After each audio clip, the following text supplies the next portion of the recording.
श्याम बोल बंदे, कृष्ण कृष्ण कृष्ण। बोल श्री बांके बिहारी लाल की जय हो। तो इस प्रकार से भगवान नाम की महिमा सूत जी महाराज सत्संग के माध्यम से बता रहे हैं। सूत जी महाराज ने ये कथा सनकादिक ऋषियों को बता रहे हैं। कहां बता रहे हैं? चक्र तीर्थ में, नैमी सारण्य, जहां हर कथा की शुरुआत नैमी शरण्य से होता है। ये कहां है? सीतापुर जिले से 35 किलोमीटर दूर। कहां? लखनऊ। यहां नैमी शरण्य क्षेत्र है।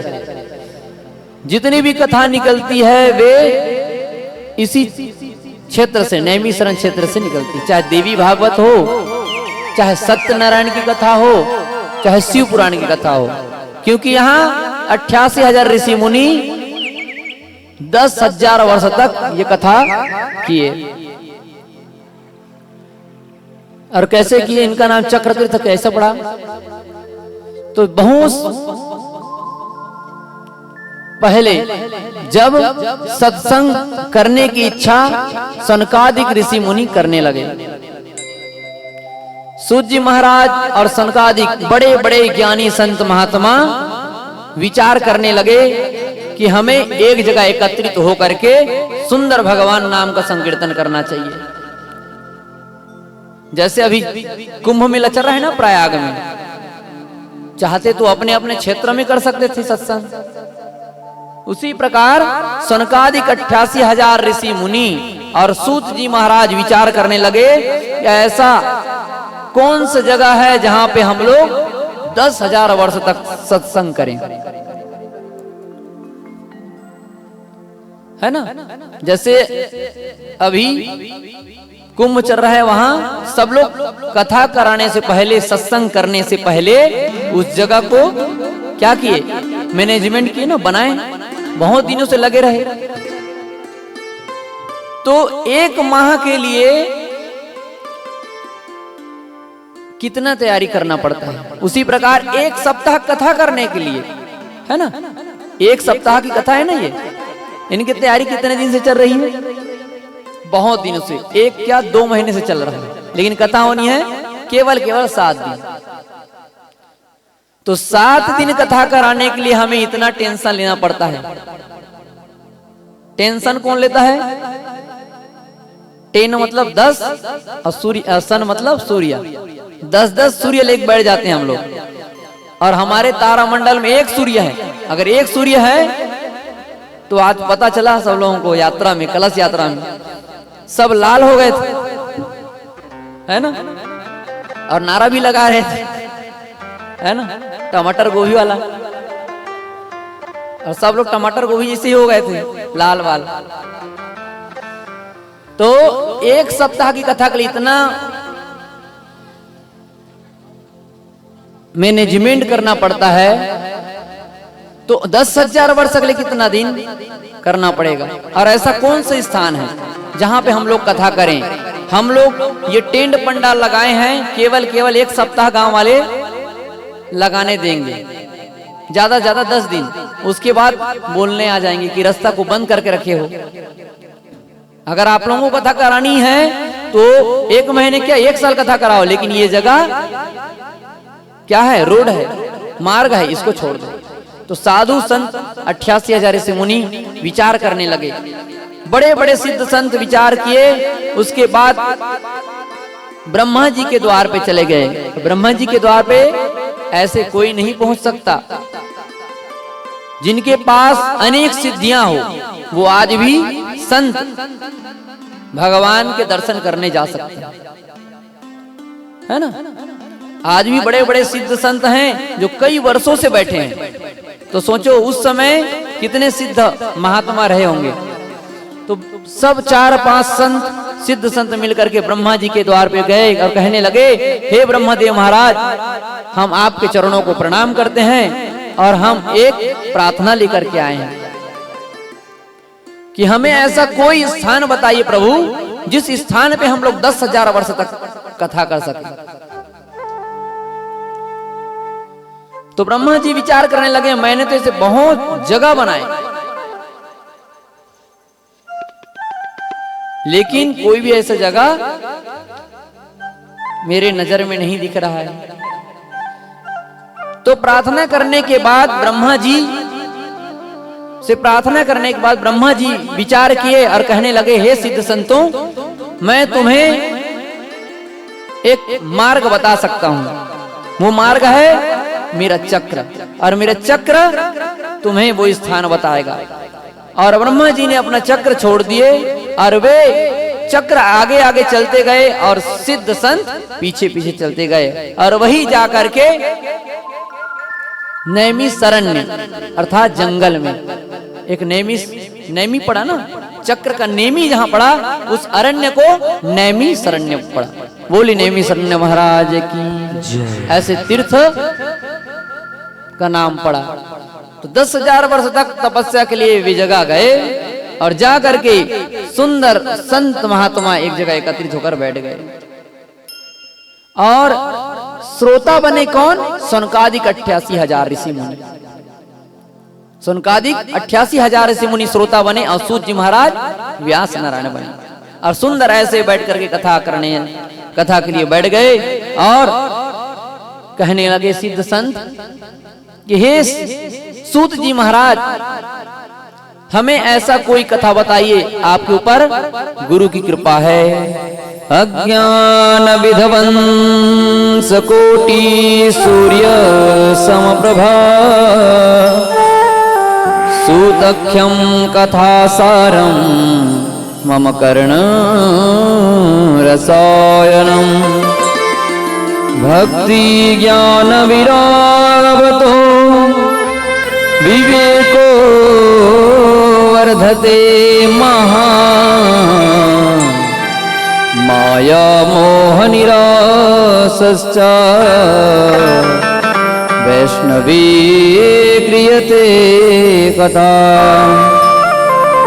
कहने लगे, हे सूत जी महाराज, आपके ऊपर गुरु की कृपा है, आपके ऊपर गुरु की कृपा है, और हमारे अंदर अज्ञान रूपी अंधकार बसे हुए हैं। हम ऐसे अज्ञानी संतों के ऊपर से अंधकार, माया के अंधकार को, अज्ञानता के अंधकार को दूर करने के लिए आपके पास करोड़ों सूर्य के समान ज्ञान है। ज्ञान किसके समान है? सूर्य के समान। जैसे कोई इंसान अंधकार में जिंदगी जी रहा है, और जब कोई गुरु संत ब्राह्मण आकर के कुछ उपदेश करते हैं तो उनके जीवन में जो खुशहाली आती है वही क्या है? प्रकाश। और जब प्रकाश आ जाता है जीवन में तो फिर आनंद ही आनंद है ना। तो छोटे से ज्ञान, छोटे छोटे ऐसे तारामंडल बहुत ग्रह हैं, वैसे छोटे छोटे संत वही तारा है जो कुछ उपदेश कर करके जीवन में प्रकाशमय करते जाते हैं। तो इनके पास क्या है? करोड़ों सूर्य के समान ज्ञान है कि हमारी अज्ञानता को दूर करिए महाराज। तो कहने लगे, मेरे ऊपर इतनी श्रद्धा और इतनी भक्ति, इतना प्रेम है संतों, तो मैं आप लोगों को वो कथा बता रहा हूं, सो सावधान होकर के सुनो। कहने लगे कि ये संसार दुखालय है। सबसे प्रथम बात, ये संसार दुखालय है और सबके जीवन में ये दुख आएगी, और यहां सुख ढूंढने से नहीं मिलने वाला। सुख को ढूंढा नहीं जाता है, ये कर्म के बीज के ऊपर होता है कि हम लोग कौन सा कर्म करते हैं तो हमें क्या फल मिलता है, और हम कौन से कर्म करते हैं तो हमें क्या दुख मिलता है। जब हम लोग कर्म करते हैं तो हमें पता रहता है कि हम लोग चोरी कर रहे हैं, डकैती कर रहे हैं, या तो किसी को झूठ बोल रहे हैं, तो हमें पता रहता है कि इनका दंड हमें मिलेगा। लेकिन हमारे जीवन में जब हम लोग सत्कर्म करते हैं तो हमें ये भी पता रहता है कि भगवान की कृपा एक न एक दिन जरूर होगी।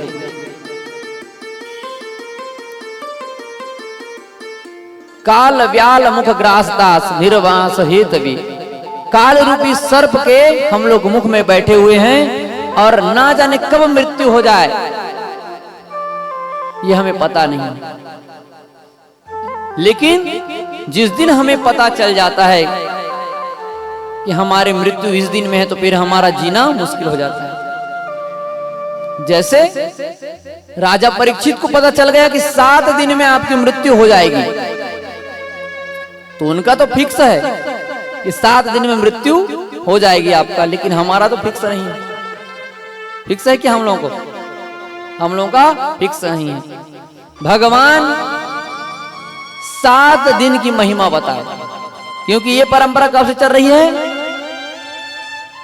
एक समय की बात है, सनक सनंदन सनत कुमार सनातन, ये तीनों बद्रिकानाथ मतलब बद्रीनाथ में सत्संग के लिए घूम रहे थे। तो नारद जी को साप्ताहिक ज्ञान यज्ञ की कथा बताए, सप्ताह का महिमा बताए। तो कहने लगे सिद्ध संत 88,000 ऋषि मुनि कहने लगे, महाराज हमने तो सुना है कि नारद मुनि को श्राप लगा है कि वे 1 घड़ी से ज्यादा रुक नहीं सकते, तो फिर उनकी कथा कैसे श्रवण की? तो कहने लगे जब सनक सनंदन सनातन सनत कुमार ये तीनों सनकादिक ऋषि मुनि बद्रीनाथ में सत्संग की इच्छा लेकर के घूम रहे थे, है ना। सत्संग की महिमा कौन समझ सकता है? सत्संगी इंसान। जिस प्रकार किसी व्यसनी हो, कोई नशा करने वाला व्यक्ति हो, तो नशा के बारे में नशा जब नहीं करते हैं और जब तड़प उत्पन्न होती है उस तड़प को केवल वही जान सकता है ना। तो उसी प्रकार जो सत्संग करने वाले हैं उनको सत्संग करने का अवसर नहीं मिलता है, तो फिर वो लोग चिंतित हो जाते हैं, व्याकुल हो जाते हैं। जैसे कोई मंजन करने वाला है, उनको मंजन ना मिले, जैसे अभी कोरोना काल में मंजन नहीं मिल रहा था तो बड़े तड़प रहे थे ना, तो 50 रुपए में लेके नशा करते थे। तो क्या है? वो तड़प है। उसी प्रकार साधु संत को अगर भजन ना मिले तो वो लोग भी तड़पते हैं। साधु संत लोग क्या बोलते हैं? कह हनुमंत विपति प्रभु सोई, कह हनुमंत विपति प्रभु सोई, कह हनुमंत विपति प्रभु सोई। जप तप सुमिरन भजन न होई, जप तप सुमिरन भजन न होई, कह हनुमंत विपति प्रभु सोई, कह हनुमंत विपति प्रभु सोई। जप तप सुमिरन भजन ना हो। जीवन में सबसे बड़े विपत्ति क्या है? जिसके जीवन में जप तप और सुमिरन, सुंदरकांड की बात है ये, जप तप और सुमिरन भजन ना हो, सबसे बड़ी विपत्ति वही है। ये हनुमान जी कह रहे हैं, कह हनुमंत विपति प्रभु सोई, और जप तप सुमिरन भजन ना हुई। अगर किसी भक्त के जीवन से भक्ति चला जाए तो जो दर्द उत्पन्न होता है भक्त के दिल में, उसको भक्त ही समझ सकता है। जैसे कोई घर में पूजा करने वाला हो और 4 लोग टोकने वाले हो जाए, तो उनके आत्मा में जो बीतती है वही व्यक्ति जान सकता है ना। उसी प्रकार संसार में सबसे बड़े विपत्ति जब तक सुमिरन भजन ना होना। संत महात्मा 88,000 ऋषि मुनि यही तड़प रहे थे। तभी इतने में नारद मुनि को देख पड़े। नजर के सामने नारद मुनि को देखे तो नारद मुनि को देखते हुए प्रसन्न हो गए, कहने लगे चलो आज सत्संग के लिए तो नारद जी ही स्वयं मिल गए, है ना। जैसे नशा व्यक्ति करने वाले को अचानक कोई नशा के सामान मिल जाए तो कितना वो खुश हो जाता है, उसी प्रकार सत्संगी इंसान को किसी सत्संग करने वाला व्यक्ति मिल जाए तो वो इतना प्रसन्न होता है कि उसको पूछ नहीं सकते, हम लोग समझ ही नहीं सकते, उनका आनंद हम लोग अनुभव नहीं कर सकते। प्रत्येक चीज का नशा होता है और हर नशा के बारे में कोई जानकारी नहीं प्राप्त कर सकता है। तो नारद मुनि के पास गए और कहने लगे कि आज हम नारद मुनि क्या बात है कि आज बद्रीनाथ में हमारे आश्रम में आ गए, क्या कारण है, क्या सत्संग करने की इच्छा से आए हो? फिर नारद मुनि शांत एकांत खड़े हुए हैं, कोई जवाब नहीं दिए हैं। नारद मुनि की यह दशा देख करके सनक सनंदन सनत कुमार सनकादिक ऋषि विचार करने लगे, कहने लगे कि नारद मुनि को हो क्या गया है, ये नारद मुनि को हो क्या गया है। और नारद मुनि एक पल भी भगवान नाम के बिना नहीं रह सकते हैं, लेकिन आज ऐसे खड़े हैं, ऐसे चिंतित दिखाई दे रहे हैं जैसे किसी गरीब व्यक्ति का कमाए हुआ धन पल भर में गुम जाए, किसी गरीब व्यक्ति के घर से सब सामान चोरी हो जाए। और जब उस गरीब व्यक्ति का हाल होता है, जो हाल होता है उसको गरीब व्यक्ति समझ सकता है, वैसे ही आज नारद मुनि खड़े हुए हैं। नारद मुनि को देख करके सनकादिक ऋषि मुनि कहने लगे, हे नारद मुनि, अब किस कारण से इतने चिंतित दिखाई दिए हैं? हर चिंतित व्यक्ति के जीवन में नारद मुनि गए तो उनकी चिंता मिट गई, लेकिन आज नारद मुनि ही चिंता में पड़ गए, नारद मुनि ही चिंता में पड़ गए, सोच में पड़ गए। कहते हैं कि नारद मुनि ऐसा कौन सा धन गुम गया जिनके वजह से आप इतने खिन्न मन से खड़े हुए हैं? संतों का धन ही तो भगवान नाम होता है, और भगवान नाम का धन कभी घटने वाला नहीं है, ना चोर चोरी कर सकता है, ना कोई छीन सकता है। भगवान नाम ही सबसे बड़ा धन है। भले हमारे जीवन में हम लोग धन को महत्व देते हैं, लेकिन धन वास्तव में काम आने वाला नहीं है, इसको सबको पता है, लेकिन फिर भी हम लोग धन के पीछे जाएंगे, क्योंकि हमें अभी दुनिया के माया और दुनिया के जो विचारधारे हमें ग्रस रही है। हमारे अंदर क्या है? अज्ञानता। अज्ञानता रहेगी तब जाके ही हम लोग एक ही पीछे दौड़ेंगे, और जब ज्ञान रहेगा तो कभी भी किसी के पीछे नहीं दौड़ेंगे। यहाँ तक तो संत महात्मा अपने कर्मों के पीछे दौड़ते हैं, तो भगवान उनके पीछे दौड़ते हैं। देख लेना, सबरी जीवन में कभी भगवान को पाने की इच्छा नहीं की, वे इंतजार करती थी अपने कर्मों के द्वारा, मैं अच्छा कर्म करूंगी, भगवान राम एक दिन आएंगे, और अपने कर्म करती गई, लेकिन कभी भी अपने पथ से नहीं भटकी वो। हम लोग तो अपने पथ से कभी भी भटक जाएंगे। अगर कोई इच्छा पूरी नहीं हो तो हम लोग भगवान को बदल देते हैं, अपने धर्मों को बदल देते हैं, है ना। लेकिन भक्त कभी नहीं बदलता अपने रास्ते। संतों के जीवन में कई सारे तकलीफ आते हैं, देखना अभी कई संत आए हैं, देखना कई लोग तो ओढ़ते भी नहीं कितने ठंडी में, वो तकलीफ है नहीं, हमारे नजर में वो तकलीफ है, लेकिन संत के जीवन में तकलीफ में ही सुख ढूंढ लेते हैं, उन्हीं का नाम है संत। दुख में ही सुख ढूंढ लेने का नाम है संत। नारद मुनि की ऐसी दशा देख करके कहने लगे, तो नारद मुनि कहने लगे कि हे सनकादिक ऋषि मुनि, हे सनकादिक ऋषियों, मेरे इस दशा का कारण है भक्ति का दुख। वो कैसे हुआ? जब मैं तीनों लोक में भ्रमण करते करते जब मृत्यु लोक में गया, अनेक तीर्थों पे गया, अनेक तीर्थों पे गया, तो सब जगह जाकर के देखा मैंने, सब धन के पीछे दौड़ रहे हैं, यहां तक धन के लिए लोग अपने माँ पिताजी की भी हत्या कर रहे हैं, यहां तक अपने बेटी को भी बेच दे रहे हैं। आज रिश्ता जोड़ रहे हैं लोग तो पैसा देख करके रिश्ता जोड़ रहे हैं, कन्या का क्रय विक्रय कर रहे हैं, अर्थात बेच ही रहे हैं। जिनके पास ज्यादा पैसा है वे उनके बेटी का विवाह उनके साथ कर दे रहे हैं। और संत ब्राह्मण पाखंड में लिप्त हो रहे हैं। जितने भी संत बन बन के आज घूम रहे हैं रास्ते पे, लेकिन कर्म नहीं है, स्वरूप बनाए हैं और सब धन के लालच में धर्म कर रहे हैं, है ना। कई लोग तो पैसा ही कमाने के लिए भागवत करते हैं, रामायण करते हैं। तो ये सब देखते हुए नारद मुनि आ रहे हैं और आते ही वृंदावन में गए।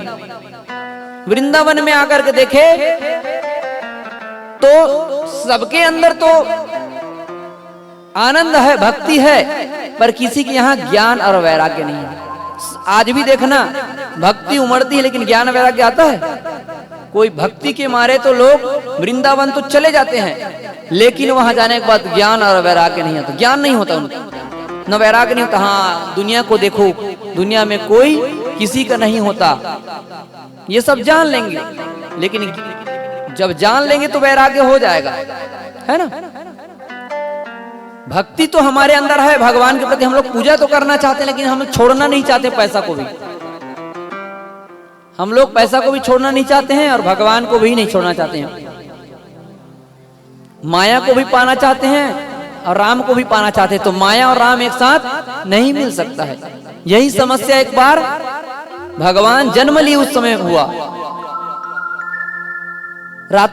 दिन के समय 12 बजे भगवान राम जन्म लिए तो शिकायत किए कौन? रात्रि। भगवान सूर्य देव तो कभी डूबे ही नहीं, अस्त हुए ही नहीं, मुझे तो आपका दर्शन हुआ ही नहीं। तो भगवान कहने लगे कि आप सूर्य हैं, आप प्रकाश हैं, और प्रकाश और अंधकार का मिलन कभी जीवन में हो नहीं सकता। उसी प्रकार भक्त के जीवन में माया और परमात्मा एक साथ नहीं मिल सकता। तो हमें राम और माया एक साथ नहीं मिल सकता। इसलिए नारद मुनि देख रहे हैं, सब लोग दोनों को पाना चाहते, पर ज्ञान और वैराग्य नहीं है, बस भक्ति है। इतने में वृंदावन में पहुंचे। वृंदावन में पहुंच के देखे लोग यात्रा करके घर में जा रहे हैं, फिर वही पाप कर रहे हैं। और गीता में लिखा है कि एक बार मेरी शरण में आ, मैं सारे गलती माफ कर दूंगा। लेकिन एक बार जाना है, लोग तीर्थ बार बार करते हैं और यहाँ से जाने के बाद घर में फिर वही पाप करते हैं। तो भगवान ऐसे तीर्थ यात्री के किसी भी मन्नत को पूर्ण नहीं करते हैं। नारद मुनि इतने में एक युवती को देखे, वो युवती रो रही थी और उनके सामने में एक बुजुर्ग, दो बुजुर्ग सोए हुए थे, जिनका नाम था क्या? ज्ञान और वैराग्य। मूर्छित अवस्था में सोए हुए थे और एक युवती रो रही थी, जिनका नाम भक्ति मैया थी। बोली भक्ति मैया की। इतने में नारद मुनि वहां से बगल से गुजर ही रहे थे। इतने में ही भक्ति मैया कहने लगी, भो भो साधु क्षणं तिष्ठा मा चिंतामपि नाशय दर्शनं तव लोकस्य सर्वथा गहरं परम। भो भो साधु क्षणं तिष्ठा, एक क्षण के लिए भी अगर साधु का दर्शन जीवन में हो जाए तो सारे कष्ट दूर हो जाते हैं। लेकिन संत सिद्ध होना चाहिए। सिद्धता का मतलब क्या होता है? चमत्कारी नहीं। सिद्धता का मतलब होता है सत्य के मार्ग में चलने वाला संत होना चाहिए। कोई छल छिद्र निर्मल मन जन सो मोहि पावो, मोहि कपट छल छिद्र न भावा, इन्हीं को संत बोलते हैं। और जैसे ऐसे संत का दर्शन हो जाए तो सब पाप मिट जाते हैं, सब दुख मिट जाते हैं। और कहते हैं संत मिलन को जाइए तज माया अभिमान, और ज्यों ज्यों पग आगे धरे कोटि यज्ञ समान, यज्ञ के समान होता है। कहने लगे हे संत महात्मा, हे महात्मा, एक क्षण के लिए रुक जाइए। कहते हैं कि संतों का दर्शन सारे कष्टों की निवृत्ति है। इतने में नारद मुनि रुक गए और कहने लगे, हे देवी, आप इतने उदास, इतने खिन्न मन से आंखों में आंसू लेकर के ऐसे क्यों बैठे हैं? और सामने में दो बुजुर्ग इस सोए हुए हैं, ये कौन है? कहने लगे, महाराज मेरा नाम है भक्ति, और ये दो ज्ञान और वैराग्य जो पुरुष हैं ये मेरे पुत्र हैं, ज्ञान और वैराग्य।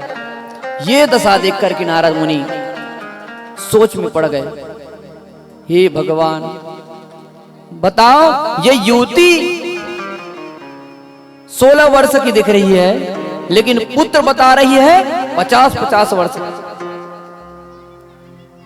ये दशा देख करके नारद मुनि सोच में पड़ गए और कहने लगे, देवी, संतों का काम है, संतों का क्या काम है? संत बड़े परमार्थी, भेष धरे अवधूत, और राम नाम के गोला छूटे तो भाग जाए अवधूत। संतों का काम ही है परमार्थ करना। परहित सरिस धर्म नहीं भाई, पर पीड़ा सम नहीं भाई। दूसरे की पीड़ा देख करके अगर आनंद उठाए और वहां से देख करके चला जाए, ये संतों का लक्षण नहीं है। संत वही है जो किसी दुखी व्यक्ति के जीवन से दुख को मिटाते हुए चले, उन्हीं का नाम है संत। ज्योत से ज्योत जलाते चलो और प्रेम की गंगा बहाते चलो। राह में आए जो दीन दुखी, सबको गले लगाते चलो, इन्हीं का नाम है संत। नारद मुनि भक्ति से कहने लगे, देवी तुम चिंता मत करो, मेरे अंदर भगवान नारायण की कृपा है। मेरे से जो बनता है मैं अपने तपोबल के माध्यम से आपके दोनों पुत्र को मैं जागृत करके रहूंगा। और वेद की स्तुति किए और जैसे जड़ छिड़के कुछ क्षण के लिए ज्ञान और वैराग्य मूर्छित थे हुए जग गए। गीता के बड़े बड़े श्लोक, बड़े बड़े ग्रंथों पुराणों के श्लोक पढ़ करके नारद मुनि उनको जगाए, लेकिन नहीं जगे। और नारद मुनि क्या कर ली थी? संकल्प कर ली थी कि जब तक देवी आपके जीवन से मैं कष्ट को दूर नहीं कर देता, तब तक मैं हरि का दास नहीं कहलाऊंगा। और इधर नारद मुनि जगा नहीं पा रहे हैं। तो ये देख करके आकाशवाणी हुई। देखो, आकाशवाणी पहले होता था, आज टेलीफोन का जमाना है, ये भी आकाश के माध्यम से होता है, तरंगों के माध्यम से। तो उसी समय आकाशवाणी, हे नारद मुनि, आप दुखी मत हो, आप हरि के दास हो, आप सत्संग करो, संतों का संग करो, सत्संग करो। और इस प्रकार से कह के आकाशवाणी पूर्ण हुई। नारद मुनि दुखी हो गए और दुखी होकर वही आनंद घाट में जा, वही बद्रीनाथ में जाकर के सत्संग के लिए संतों को देख रहे हैं। सब जगह गए नारद मुनि। आकाशवाणी सुनने के बाद हर जगह जा जाके पूछने लगे बड़े बड़े संतों से। तो बड़े बड़े संत भी कहने लगे, महाराज आपसे बड़ा सत्संगी तो कोई है ही नहीं है, और जो काम आपसे नहीं हुआ तो हमसे कैसे होगा। नारद मुनि बड़े चिंतित बैठे।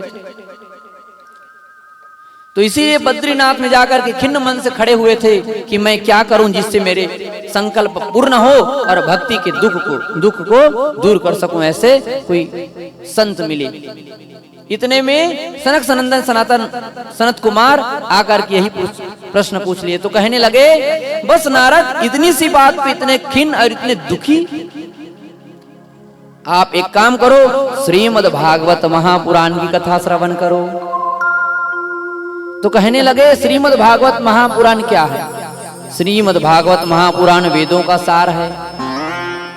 तो कहने लगे, महाराज अगर श्रीमद् भागवत महापुराण की कथा से अगर कष्ट की निवृत्ति होती, ज्ञान भक्ति के दुख की निवृत्ति होती, तो मैंने तो बड़े बड़े श्लोक, बड़े बड़े पुराणों के मंत्र भी पढ़े, फिर भी वे ज्ञान वैराग्य मूर्छित अवस्था से जगे नहीं। और इतने दिन से मैं सत्संग कर रहा था, क्या वो सत्संग नहीं है? कहने लगे नारद मुनि, जो आप वेदों की स्तुति, वेदों के मंत्र बोल रहे हैं, ये क्या है? वेद वृक्ष है। और वेदों का सार क्या है? वृक्षों का सार क्या है? उनका फल है ना। वेदों का पेड़ों का सार फल है ना।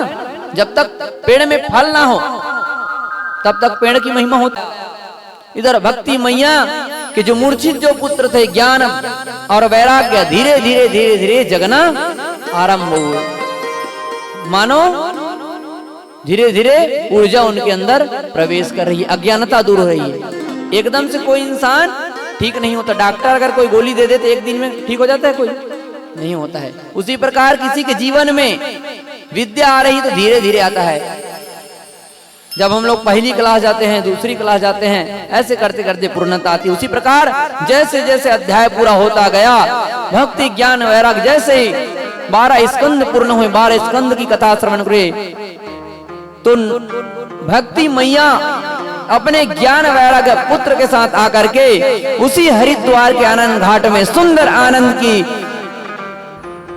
महिमा सुन रहे हैं और ताता थैया नित्य कर रहे हैं। आइए हम लोग भी भगवान नाम का संकीर्तन करते हैं कि किस प्रकार भक्ति मैया उस हरिद्वार के आनंद घाट में आकर के अपने ज्ञान वैराग्य मूर्छित पुत्र को ऐसे जागृत दे करके जो आनंद उठा रहे हैं, आइए हम लोग भी वही आनंद उठाते हैं। बोले बांके बिहारी लाल की जय।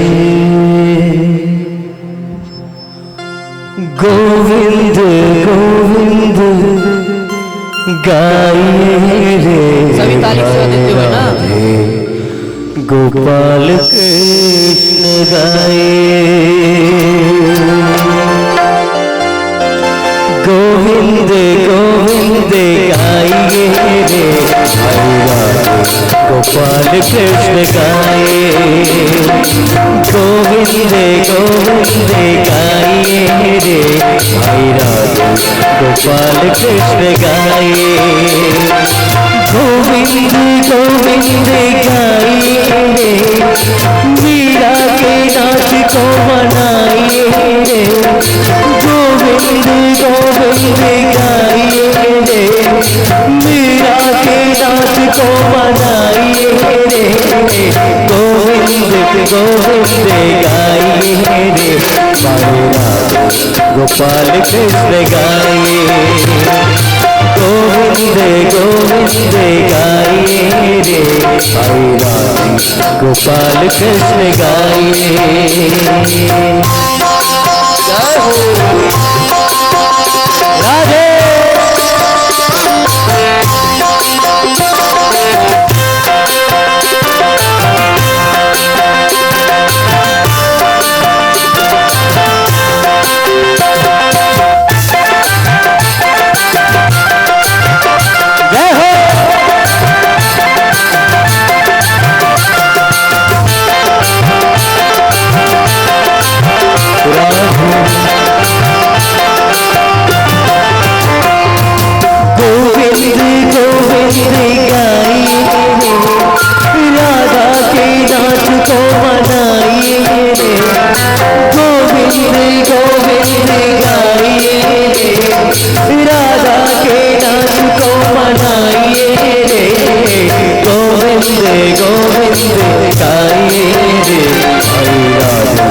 गोपाल कृष्ण गाए।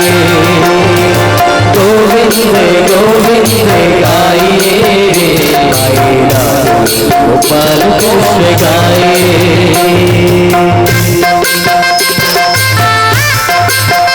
राधे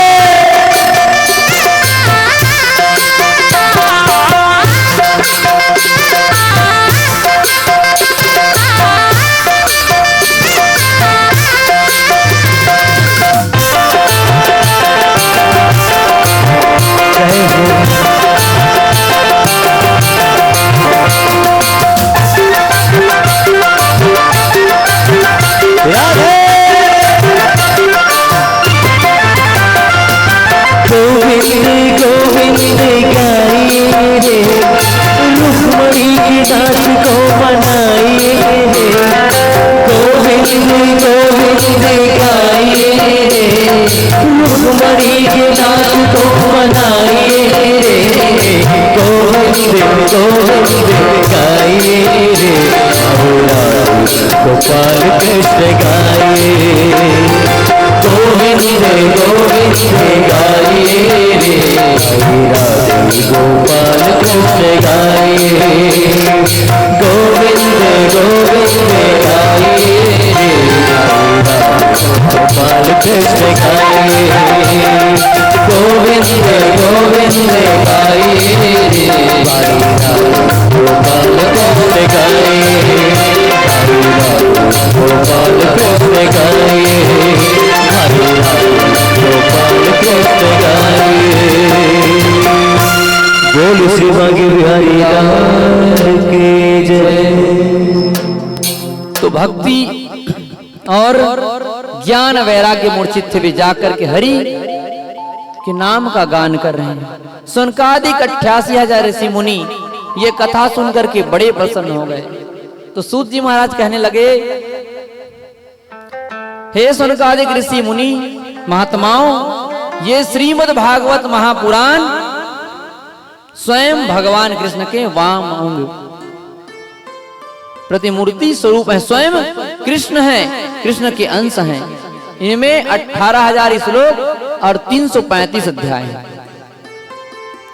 और ये श्रीमद् भागवत महापुराण किसी भी प्रकार के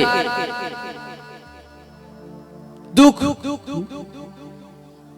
जो हम लोग झेल रहे हैं ना, दुख, ये कलिकाल के कारण झेल रहे हैं। और कलयुग में जो दुख मिलता है, तो दुख को दूर करने के लिए श्रीमद् भागवत महापुराण सर्वश्रेष्ठ ग्रंथ है, पवित्र ग्रंथ है। इनमें 2 गुण हैं। किसी को मृत्यु का भय हो, मृत्यु का दुख हो, तो मृत्यु के दुख से दूर करने के लिए ये श्रीमद् भागवत महापुराण एक पवित्र ग्रंथ है।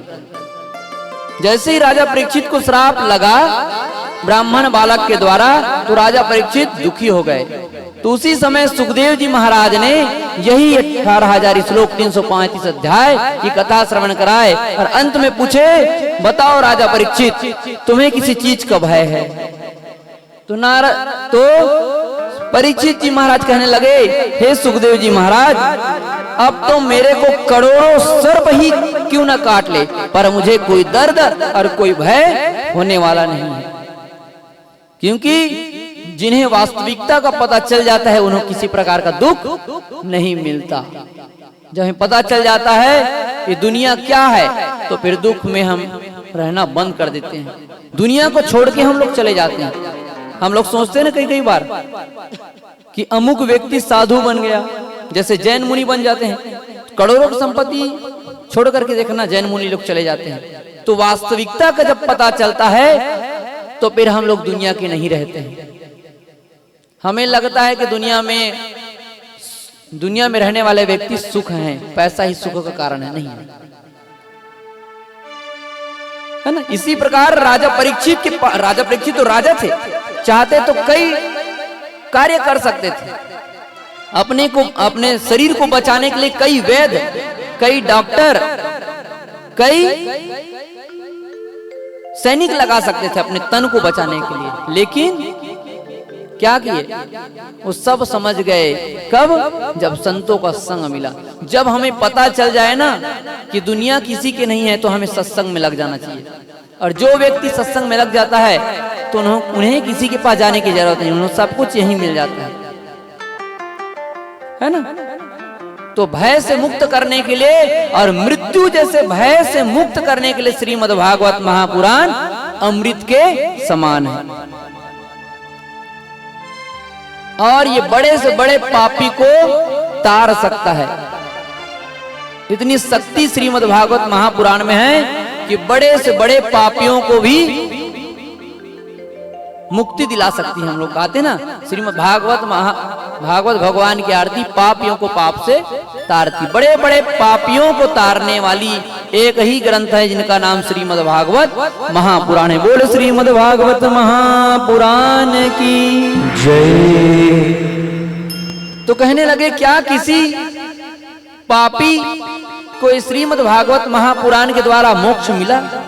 सूत जी महाराज कहने लगे, सनकादिक ऋषियों, पापी नहीं, महापापी को भी ये तार देने वाली ये श्रीमद् भागवत महापुराण है। तो उत्कंठा जगी, मन में इच्छा जगी कि किस प्रकार से ये श्रीमद् भागवत महापुराण के द्वारा पापी से पापी व्यक्ति तर जाता है। तो सनकादिक ऋषि मुनि सूत जी महाराज से कहने लगे, महाराज हमें वो कथा श्रवण करने की इच्छा हो रही है। ऐसे ही कथा चलती जाएगी, इसमें 10,000 वर्ष तक की कथा चल रही है। कभी यही सनकादिक ऋषि मुनि देवी की कथा पूछेंगे, यही सनकादिक ऋषि मुनि सत्यनारायण की कथा। इसलिए सभी क्षेत्र कहां से हुआ है? नैमिषारण्य क्षेत्र से सब कथा आरंभ हुई। अभी ऋषि महात्मा भागवत के बारे में पूछ रहे हैं कि किस प्रकार श्रीमद् भागवत महापुराण के द्वारा पापी और महापापी मुक्त हुए। कहने लगे, एक सुंदर तुंगध्वज नदी के किनारे एक कुंदनपुर नाम का एक नगर था। सो ध्यान पूर्वक सावधान होकर के सुनो। कहने लगे, कुंदनपुर नाम का एक सुंदर नगर था और उस नगर में एक आत्मदेव नाम का एक ब्राह्मण रहता था और धार्मिक ब्राह्मण था। दान लेता था तो दान देता था, जिनका नाम है आत्मदेव। आत्मा में आत्मा भी देवों के समान रखने वाला, ईश्वर अंश जीव विनाशी, उनको सब पता था और वैसे देव तुल्य कार्य करता था। उनकी आत्मा में देवत्व था। तो ऐसे आत्मदेव जी महाराज का नाम पड़ा था और आत्मदेव जी महाराज वहीं रहते थे, लेकिन उनके घर में एक भी पुत्र या पुत्री नहीं था। तो हमेशा लोगों को यही रहता है कि पुत्र रहे तो मोक्ष मिले, पुत्र रहे तो खुशियां मिले, पुत्र रहे तो सब कुछ मिले। लेकिन वास्तविकता ये नहीं है। हमें समझना है, पुत्र के द्वारा अगर मोक्ष मिलता तो लोग कर्म क्यों करते? पुत्र के द्वारा हो जाता काम, है ना? अक्सर हम लोग यही सोचते हैं। और हमारा विस्तार कैसे हुआ? तो हम लोग अज्ञानी लोग सोचते हैं कि अपने वंश को चलाने के लिए शादी करना पड़ता है। पुत्र की उत्पत्ति वंश को चलाने के लिए करते हैं। ऐसा है क्या? ऐसा होता तो मनु शत्रुपा को ये नहीं बोलते कि जाओ तुम धर्म कार्य, हमारे सनातन संस्कृति को, वेद के ज्ञान को जाओ आगे बढ़ाओ। तो आगे बढ़ाने के लिए उन्होंने क्या किए? मनुष्य की उत्पत्ति किए। किसके लिए? धर्म के लिए, वंश चलाने के लिए नहीं कि जाओ बढ़ाओ संतान बढ़ाओ, ऐसे करने के लिए नहीं। धर्म को आगे बढ़ाने के लिए हमारा परिवार बनता है और हम लोग उनको दूसरा नजरिया से देखते हैं, सुख की नजरिया से देखते हैं कि पुत्र आएगा, बड़ा होगा तो हमारी सेवा करेगा। लेकिन वास्तविकता ऐसा नहीं है। ऐसा होता तो श्रीमद् भागवत महापुराण गलत हो जाता। तो आत्मदेव जी महाराज के कोई पुत्र नहीं थे। आत्मदेव जी महाराज जब भी नगर में घूमने निकलते थे तो सब लोग कहते थे, वाह कितना धर्मात्मा है आत्मदेव जी महाराज, कितने अच्छे हैं। लेकिन इनके यहाँ कोई पुत्र नहीं है। ये सब धीरे धीरे बात करते थे, लेकिन आत्मदेव जी महाराज की जैसे ही कानों में वो शब्द पड़ता था कि इनका कोई पुत्र नहीं है, पुत्र रहता तो कितना अच्छा होता। लेकिन आत्मदेव जी महाराज कितने धर्मात्मा हैं।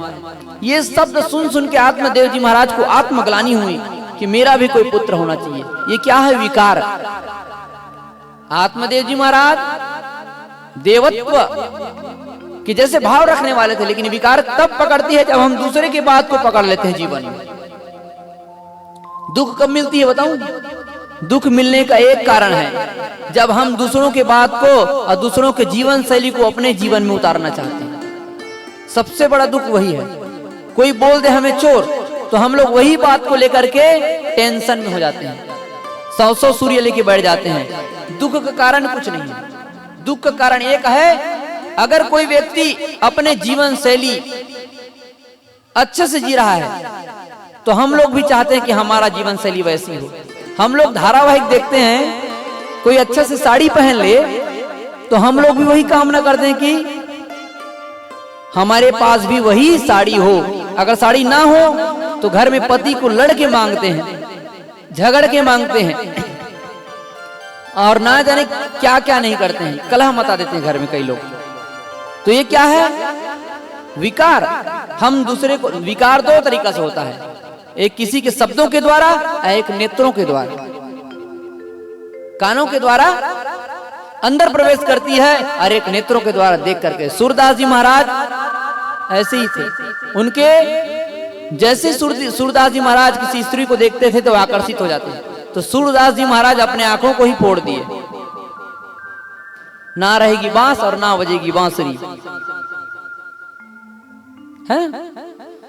तो ये नेत्रों के द्वारा ही विकार हमारे अंदर प्रवेश करती है और कानों के श्रवण के द्वारा भी विकार प्रवेश करती है। इसलिए बुरा मत देखो और बुरा मत सुनो। आत्मदेव जी महाराज के कानों में वही विकार पकड़ लिए कि इनका कोई पुत्र नहीं है। ज्ञान होते भी विकार का प्रवेश ज्यादा हुआ। आत्मदेव जी महाराज विचार करने लगे, वास्तव में जीवन में, मेरे जीवन में अगर पुत्र ना हो तो इतनी धन संपत्ति का क्या होगा मेरा। जीवन में अगर पुत्र ना हो तो जीवन सार्थक नहीं होगा। आत्मदेव जी महाराज को आत्मग्लानि हुई और वे मरने के लिए चले गए जंगल में। जंगल में मरने के लिए चले गए तो दूर जंगल में गए और जब प्यास लगा तो आत्मदेव जी महाराज एक पेड़ के नीचे दुखी मन से, उदास मन से रोते हुए बैठे थे। इतने में एक साधु महात्मा तपस्या करते हुए वे आए। आकर के देखे कि कोई विप्र ब्राह्मण जैसे लग रहा है। पास जाकर के देखे तो कोई विप्र ब्राह्मण था, भगवान का टीका लगाए हुए और आंखों में प्रेम आंसू बह रहे थे। कुछ समय के लिए संत को लगा कि ये ब्राह्मण देवता भगवान को पाने की कामना लेकर के जंगल में आ गया है और भगवान की यादों में रो रहा है, लेकिन वास्तविकता ये नहीं था। आत्मदेव जी महाराज की दशा देख करके महात्मा पूछ लिए कि हे विप्रवर, आप किस कारण से इतने दुखी हैं। इतने में कहने लगे आत्मदेव जी महाराज, महाराज मेरे दुख को आपको क्या ही बताऊं। तो कहने लगे संत महात्मा, देखो जीवन में ऐसा कोई दुख नहीं जिसका कोई निदान नहीं है। हर चीज का इलाज है संसार में। दुख का भी इलाज है और दर्द का भी इलाज है, सब चीज का इलाज है। तो आत्मदेव जी महाराज कहने लगे, तब तो महाराज आपके चरणों को मैं बारंबार प्रणाम करता हूं। कहने लगे क्या? तो कहने लगे महाराज मेरे जीवन में बहुत बड़ा दुख आन पड़ा है। तो कहने लगे ऐसा कौन सा दुख आ गया है? तो कहने लगे कि मेरा कोई पुत्र नहीं है। तो आत्मदेव जी महाराज की बात सुनकर के महात्मा कहने लगे, महाराज मैं तो अब तक सोच रहा था कि आप गोविंद की याद में रो रहे हैं जंगल में, लेकिन आप तो केवल एक पुत्र की कामना लेकर के जंगल में आ गए हैं और रो रहे हैं। ये पुत्र हमें मोक्ष नहीं दिला सकती। ये पुत्र ना हो हमारे जीवन में तो भी हम गोविंद का गुण गा सकते हैं। जीवन में सार है तो भगवान का भजन। तो आत्मदेव जी महाराज कहने लगे, ये धर्म और नीति और नियम की बात महाराज मुझे मत बताओ। देना है तो एक पुत्र दे दो, नहीं तो मैं आपके इस चरणों के सामने ही अपना प्राण त्याग दूंगा। मैं यही मर जाऊंगा अगर नहीं दोगे। साधु महात्मा कहने लगे, हे भगवान ऐसे कौन किसका मुख देख लिया था आज जो यहाँ फंस गया। और कहने लगे मैं एक ब्राह्मण हूं महाराज, अगर मैं यहाँ मर गया तो ब्रह्म हत्या का पाप तुम्हें लगेगा। संत महात्मा बड़े आश्चर्य हो गए कि कहां फंस गया भगवान। मस्तक की रेखा देख करके कहने लगे, हे आत्मदेव जी महाराज तुम्हारे तो 7 जन्मों तक कोई पुत्र नहीं है। और जैसे ही 7 जन्मों तक पुत्र नहीं है करके बोले तो आत्मदेव जी महाराज तो सिर पटक पटक के वहीं रोना चालू कर दिए। साधु महात्मा देख करके बड़े संकोच हो गए। कहने लगे, हे भगवान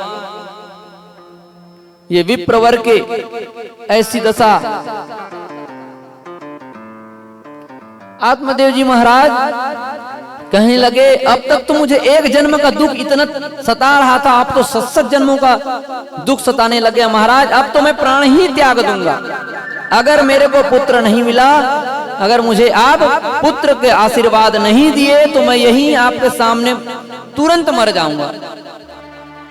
महात्मा सोच में पड़ गए। मस्तक की रेखा में 7 जन्म तक नहीं है।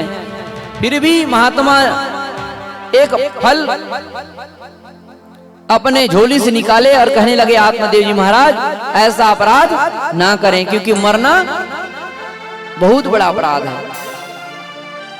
जिम्मेदारी और जमाने के मार से अगर जो मर जाए उनको कायर कहते हैं, उनको पापी बोलते हैं। भगवान इतना सुंदर शरीर दिया है, इतने सुंदर तन दिए भगवान का भजन करने के लिए, तो हम लोग किसी के लिए मर जाते हैं, तो किसी के लिए मर रहे हैं, तो किसी को पाने के लिए मर रहे हैं। आत्मदेव जी महाराज से कहने लगे महाराज ये रखो फल, इसमें भगवान की कृपा है, इसमें मैंने अपने तपस्या का बल, अपने तपस्या का फल इसमें रख दिया। ये फल को ले जाकर के अपनी पत्नी को खिला देना, जिससे आपकी पत्नी गर्भ धारण कर लेगी और सुंदर पुत्र का प्रागट्य होगा। ये सब सुन करके आत्मदेव जी महाराज बड़े प्रसन्न हो गए, आनंद में छा गए, और आनंद में छा करके सुंदर संत महात्मा का प्रणाम किए और जैसे ही प्रसाद लिए तुरंत अपने नगर की ओर खुशी और आनंद के साथ आना आरंभ कर दिए। और जैसे ही घर में पहुंचे तो एकदम मीठी मधुर ध्वनि से प्यार से कहने लगे, हे धुंधली देवी, हे मेरी प्यारी पत्नी, हे मेरी अर्धांगिनी, कहाँ हो? बाहर आओ, मैं देखो मैं तुम्हारे लिए क्या लाया हूं। तो आत्मदेव जी की पत्नी का नाम क्या था? धुंधली देवी। बड़ी क्रूर स्वभाव की थी वो। पति अच्छा हो और पत्नी बहुत खतरनाक हो तो फिर जोड़ी और जिंदगी बहुत मुश्किल से गुजरती है ना। धुंधली देवी बहुत खतरनाक थी, हमेशा उच्च स्वर में बात करती थी अपने पति से और अपने पति की बिल्कुल बात नहीं मानती थी। और जैसे ही आत्मदेव जी महाराज कहने लगे, देखो मैं तुम्हारे लिए क्या लाया हूं, तो कहने लगी, स्वामी आप मेरे लिए क्या लाए हैं करके दौड़ के जब बाहर निकली तो आत्मदेव जी महाराज उनको फल पकड़ा दिए। कहने लगे, महाराज चिल्ला तो ऐसे रहे थे जैसे कि 9 लाख हार ला लिए हो, लेकिन लाए तो लाए क्या? एक फल। ये फल को मैं क्या करूंगी, ये तो बाजार में भी मिलता है। मैं समझी कि दिन भर पूरा बीत गया, मेरे स्वामी कहीं दूर गए हैं, खूब पैसा कमा के आ रहे होंगे। मैं एक लोटा पानी लेकर के दौड़ते हुए आ रही हूँ कि मेरे पतिदेव मेरे लिए कुछ लाए हैं करके, और लाए तो क्या? एक फल। आत्मदेव जी महाराज कहने लगे, धुंधली देवी ऐसा मत सोचो, ये कोई मामूली फल नहीं है, ये बहुत कीमती फल है। इस फल को खाने से तुम्हें पुत्र की प्राप्ति होगी। धुंधली देवी कहने लगी, महाराज अब तक तो ना जाने कितने फल खा चुकी हूं, पर कोई ऐसे पुत्र पुत्री का सुख नहीं मिला।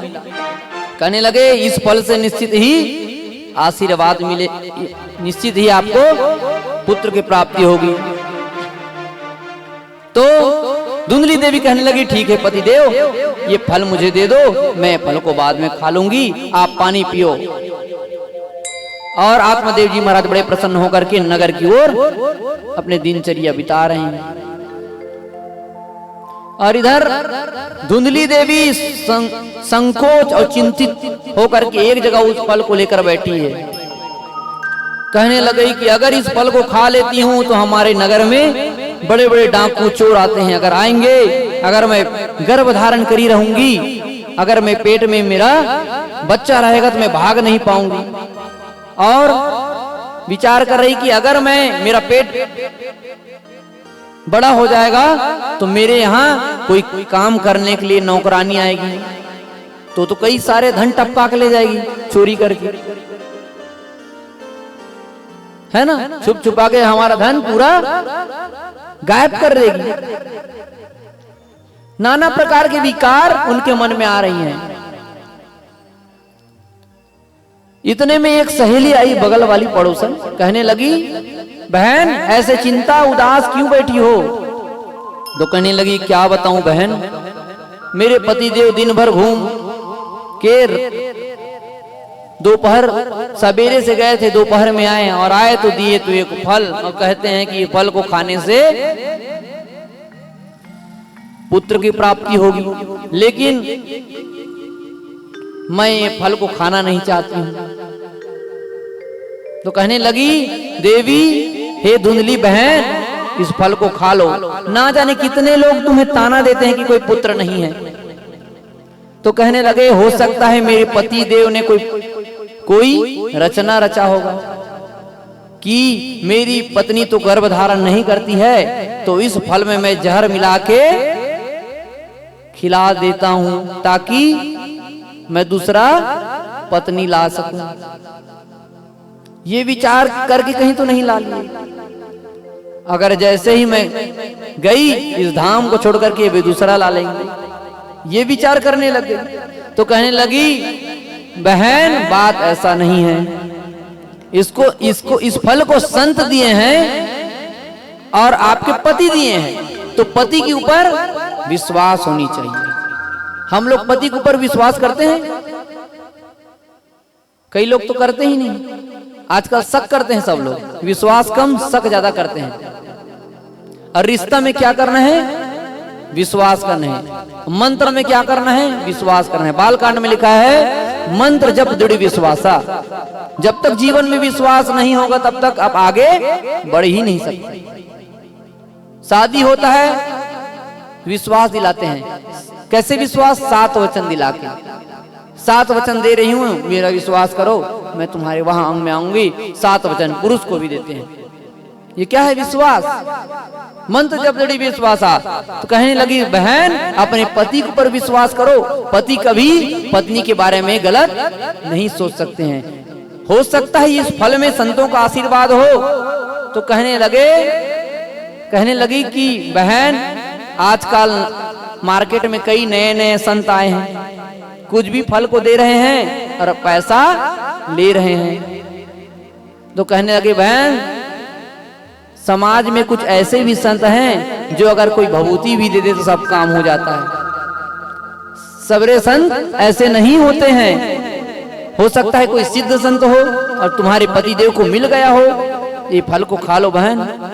कहने लगी बहन खाने की तो इच्छा नहीं है, लेकिन मैं इसको गौ माता को खिला के देखती हूँ, क्योंकि मेरी गौ माता भी बांझ है, इनका भी कोई पुत्र या पुत्री नहीं है। हो सकता है इस फल में पावर हो, शक्ति हो, तपस्या का फल हो, तो मेरी गौ माता भी गर्भ धारण कर लेगी।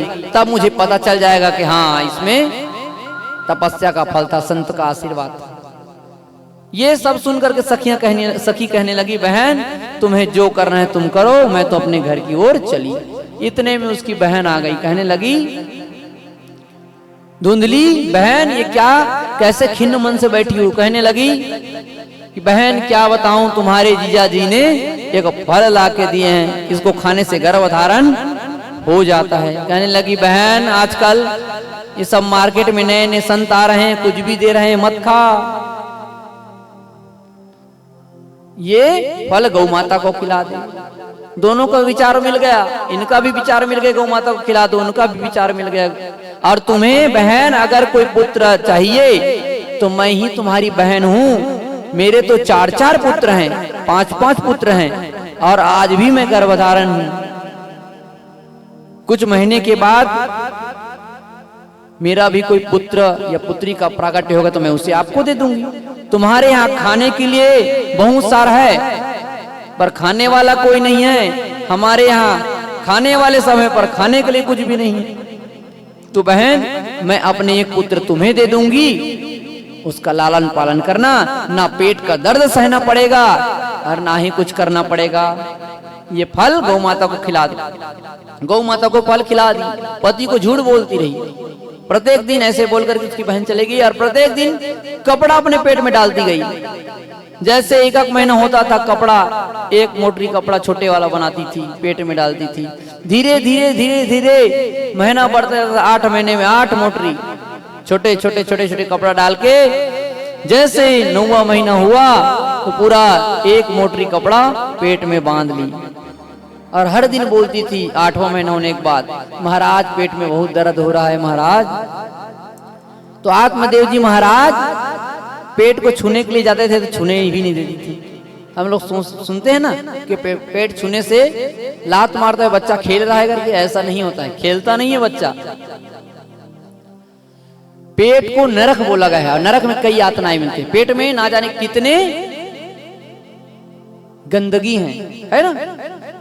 जब वहां के जीवाणु, वहां के जितने भी विकार, वो अमुक दिन मेरा जन्म होगा, मेरा बच्चा, और मुझे दर्द हो रहा है, संदेश पहुंचा दिए थे। उसी दिन आत्मदेव की जो पत्नी धुंधली देवी भी कहने लगी, महाराज मेरे पेट में बहुत दर्द हो रहा है, महाराज किसी वैद्यराज को, किसी डॉक्टर को बुला दो। उससे डॉक्टर नहीं था, वैद्यराज रहते थे सुईनी छत्तीसगढ़ी में, मितानिन हो गया आजकल।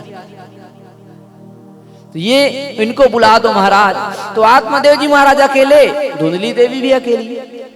आत्मदेव जी महाराज गए, जैसे ही वैद्यराज के पास गए और उनका जाना हुआ और उनकी बहन का आना हुआ और पेट से कपड़ा निकालना हुआ, आत्मदेव जी महाराज डॉक्टर को जब तक घर में लेके आते तब तक उनकी बहन, जो बच्चा था उनका, इनकी गोद में पकड़ा दिए थे और वहां से चली गई थी। जैसे ही वैद्यराज जी महाराज आए तो देखे कि धुंधली के पेट में एक सुंदर सा नार फूल के साथ बच्चा गोद में खेल रहा है, सोया हुआ है। आत्मदेव जी महाराज बड़े ही प्रसन्न हो गए और आनंद से झूमने लगे, कहने लगे मेरा जीवन धन्य हो गया। जिस कामना लेकर के मैं जी रहा था, आज वो कामना पूर्ण हो गया। मेरे यहाँ सुंदर लाला का जन्म हो गया, मेरे यहाँ सुंदर मेरे पुत्र हो गया, मेरे यहाँ मेरा वंश चलाने वाला हो गया। आत्मदेव जी महाराज बड़े खुश हो गए। उनको थोड़ी न पता था कि उनका ही पुत्र नहीं है। धुंधली देवी बड़ी प्रसन्न थी, कहने लगी महाराज अब हमारा लाला आ गया है। समय बीतता गया, कुछ दिन हुआ, नामकरण करने का अवसर आया। तो आत्मदेव जी महाराज जब भी नामकरण करने का अवसर आया तो उसी समय उनके जो गैया माँ थी, गौ माता थी, उनके गर्भ से भी एक बछड़े का जन्म हुआ। क्योंकि जो फल खा ली थी तो गौ माता भी गर्भिणी हो गई थी। तो उसी समय में, कुछ समय में उनके गाय के द्वारा एक बालक का जन्म हुआ, जो आधा पशु के समान था। कैसे आधा? कान पशु के समान थे, बाकी शरीर मनुष्य के समान था। और ये देख करके बड़े ही प्रसन्न हो गए आत्मदेव जी महाराज। धन्य हूं प्रभु कि मेरे ऊपर इतनी बड़ी कृपा हो गई कि अब तक तो एक भी पुत्र नहीं थे, अब हरि की कृपा हुई। देने वाला जब भी देता 56 फाड़। भगवान की ऐसी कृपा हुई, अब तक तो एक पुत्र नहीं थे, अब तो 2 पुत्र मेरे यहाँ गए। और खुशी से झूमने लग गए। और जैसे ही झूमने लग गए तो पत्नी कहने लगी महाराज अब तो हमारे घर में खुशियां छा गई। अब हमें कोई नहीं बोलेगा कि हमारे यहाँ बच्चा नहीं, हमारे यहाँ तो अब 2 बच्चा। अब नामकरण का समय आया। सुंदर पंचांग निकाल करके, आत्मदेव जी महाराज खुद ही ब्राह्मण थे, नामकरण करने के लिए जैसे बैठे तो गौ के जो पुत्र था उनका नाम पड़ा गोकर्ण। बोले गोकर्ण जी महाराज की जय। गोकर्ण जी महाराज गौ माता के कान के समान था। गौ कर्ण, जिनका कान गौ माता के कर्ण के समान। और जैसे ही दूसरा बच्चे का नामकरण करने वाला था, धुंधली देवी रुक गई। कहने लगे महाराज सब नाम आप ही रख लोगे तो मेरा क्या काम? 9 महीने मैं पेट में रखूं और नामकरण आप करो। तो एक बच्चे का नाम आप किए, दूसरा बच्चा का नाम मैं करूंगी। मेरा नाम है धुंधली, तो मेरे बेटा का नाम होगा धुंधकारी। और धुंधकारी का कोई अर्थ नहीं होता। अर्थ होता है? इसलिए नाम भी सोच समझ के रखना चाहिए इंसान को, कुछ भी नाम नहीं रख देना चाहिए। गोकर्ण जी महाराज, ज्योतिष शास्त्र के अनुसार गोकर्ण जी महाराज, भागवत में लिखा है गोकर्णो महापंडितो धुंधकारी महाकला। ज्योतिष शास्त्र में जिनका कान बड़ा होता है, जिनका कान बड़ा होता है और कान के ऊपर बाल होता है, वो इंसान बड़े सौभाग्यशाली होते हैं। उनके जीवन में कभी गरीबी नहीं आएगी। कर्म भी करना पड़ेगा लेकिन वो कम समय में ज्यादा तरक्की कर लेता है। गोकर्णो महापंडितो धुंधकारी महाखला। और ये एक उदाहरण है ना, इनका बहुत से अनेक प्रकार की कान हैं और हर कान का एक अलग अलग अर्थ है। अनेक प्रकार की आंख हैं, अनेक प्रकार के नाक हैं, हर ज्योतिष शास्त्र में अलग अलग विधान है। तो गोकर्ण जी महाराज की विधान बताया। गोकर्ण जी महाराज बहुत ज्ञानी पंडित बने, इनका बहुत उल्लेख है, बहुत उदाहरण है। तो गोकर्ण जी महाराज बड़े होते गए और इधर धुंधकारी जी महाराज बड़े होते गए। तो गोकर्ण जी महाराज बहुत ज्ञानी पंडित बने, सिद्ध संत बने और धुंधकारी नंबर 1 का चोट्टा बना, चोर। वो जैसे बड़ा होता गया अपने सखाओं के साथ, अपने दोस्तों के साथ खेलने जाता था तो अपने दोस्तों को कभी कुआं में ढकेल देता था, तो कभी नदी में फेंक देता था, तो कभी पत्थर से मार देता था। आए दिन घर में शिकायत आना चालू। धुंधकारी को हर दिन ताना सहना पड़ता था। नंबर 1 का चोर, किसी के घर में कूद के चोरी कर लेता था, किसी के धन को छीन लेता था, किसी बुजुर्ग को डंडे से मार देता था। ऐसे नंबर 1 का चोर निकला और गोकर्ण जी महाराज वेद शास्त्र के ज्ञाता बने। समय बीतता गया, एक समय ऐसे आया कि धुंधकारी का आतंक बढ़ गया। देखो जीवन में धुंधकारी कब बनता है पुत्र, जब हम उनको ज्यादा लाड प्रेम करना चालू कर देते हैं, जब हम छूट देना चालू करते हैं किसी भी व्यक्ति को। जीवन में गहराई है ये बात। शादी के बाद हम पत्नी को ज्यादा छूट देते हैं, पत्नी बिगड़ जाएगी, है ना। अगर हम किसी भी व्यक्ति को, संक्षिप्त में बताना चाहूंगा, अगर हम किसी भी व्यक्ति को ज्यादा छूट देते हैं, बच्चे को छूट देंगे तो ज्यादा खेलना चालू करेगा। अगर बच्चे को मोबाइल चलाना चालू कर दिए, रोज के रोज मोबाइल दे रहे हैं, तो बच्चा बिगड़ेगा। इसका जिम्मेदार कौन? हम लोग हैं। बच्चा रो रहा है, रोने दो, मोबाइल मत पकड़ाओ। एक दिन ऐसे आएगा तो बच्चा मोबाइल के बिना खाना नहीं खाएगा। तो हम लोग ही अपने बच्चे को बिगाड़ रहे हैं। कोई भगवान नहीं बिगाड़ता, ना भगवान करने नहीं आते हैं। शास्त्रों की बात है, भगवान कभी किसी के लिए नहीं है। भगवान धर्म संस्था अपना अर्थ है संभवामी योगे, धर्म के लिए अवतार लेते हैं। जब इंसान अच्छा कर्म कर रहा है फिर भी उनको दुख मिलता है और पापी लोग की उत्पत्ति ज्यादा होती है। जब जब होए धर्म की हानि, बाढ़े वो स्वर धर्माविनी, तब तब धरे प्रभु अविविध शरीरा, हर ही कृपा निधि सज्जन पीरा। जब साधु संतों के ऊपर अत्याचार होता है, पाप बढ़ जाता है, तब भगवान स्वयं ही आ जाते हैं। उसके पहले संतों के द्वारा करवाते हैं। जब पाप कम रहता है तो संत ब्राह्मण आकर के लोगों के अंदर के जो विकार उनको दूर करते हैं। तो हमें अपने पुत्रों को नहीं बिगाड़ना चाहिए, उनको बचाने का प्रयास नहीं करना चाहिए। आज के जमाने में अपने बच्चे को अगर कोई स्कूल के टीचर मार दे, शिक्षक मार दे, तो हम लोग शिकायत करने चले जाते हैं। और पहले जमाने में इतना मार खाते थे फिर भी पढ़ते थे, तो कभी भूलते नहीं थे।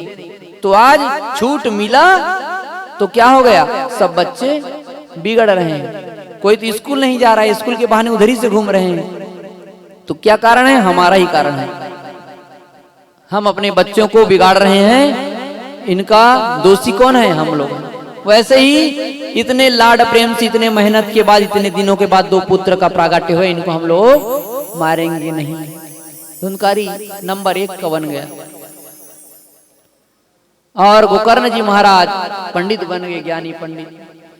ये दशा देख करके आए दिन कोर्ट कचहरी का चक्कर लगाना पड़ता था। आत्मदेव जी महाराज को आत्मग्लानि हुई फिर से, और वही संत के बाद को स्मरण किया कि काश मैं उस दिन उस महात्मा, उस संत का बात मैं मान लेता और मैं ये पुत्र के पीछे नहीं दौड़ता, तो आज मेरे जीवन में जो मान था वो कभी घटता नहीं। बताओ, कोई बुजुर्ग हो गया हो और पुत्र के वजह से उनका मान घट जाए तो मरे हुए के समान ऐसी हो जाती है। सही बात है ना? कोई बुजुर्ग हो और मरने के टाइम में वो बदनाम हो के मरे, तो इससे बड़ा कलंक क्या है बताओ। और वो भी जिससे वो प्रेम करे वही उनको धोखा दे दे। जिस बच्चे के लिए वो मरने के लिए जा रहा था, जिस बच्चे से इतना लाड प्रेम करता था, वही बच्चा की वजह से जब समाज में अपमान झेलना पड़े तो उससे बड़ा मृत्यु कलंक क्या हो सकता है। आत्मदेव जीवन बड़े दुखी हो गए। तो उसी को देख करके गोकर्ण जी महाराज कहने लगे, पिताजी आप दुखी मत हो, पिताजी आप दुखी ना होइए, ये दुनिया है, संसार है, संसार संसर्ग इति संसार, सरकना संसार का नियम है। धीरे धीरे धीरे धीरे सब बदलता है पिताश्री। कभी महल हुआ करता था, महल धीरे धीरे खंडहर में तब्दील हो गया। पहले जवान थे, धीरे धीरे बुजुर्ग हो गए। पहले दुनिया में राम कथा सत्संग होता था तो भरमार भीड़ होता था, अब कहां गया। समय के साथ परिवर्तन हो रहा है। ये क्या है, पाप का जोड़ बढ़ रहा है, कलयुग आ गया है। यही शब्द है। भक्ति मैया ने भी पूछा था कि अगर राजा परीक्षित ये कलयुग है और पुण्य नहीं हो रहा है तो राजा परीक्षित ने इनको जगह क्यों दिया। तो कहने लगे कलयुग में, कलयुग से बड़ा कोई युग नहीं, कलयुग समझो आन नहीं जो नर कर विश्वास, कलयुग से बड़ा युग कोई नहीं है। यहाँ एक कलयुग एक ऐसा युग है जिसमें मनुष्य शीघ्र भगवान को प्राप्त कर सकता है ना।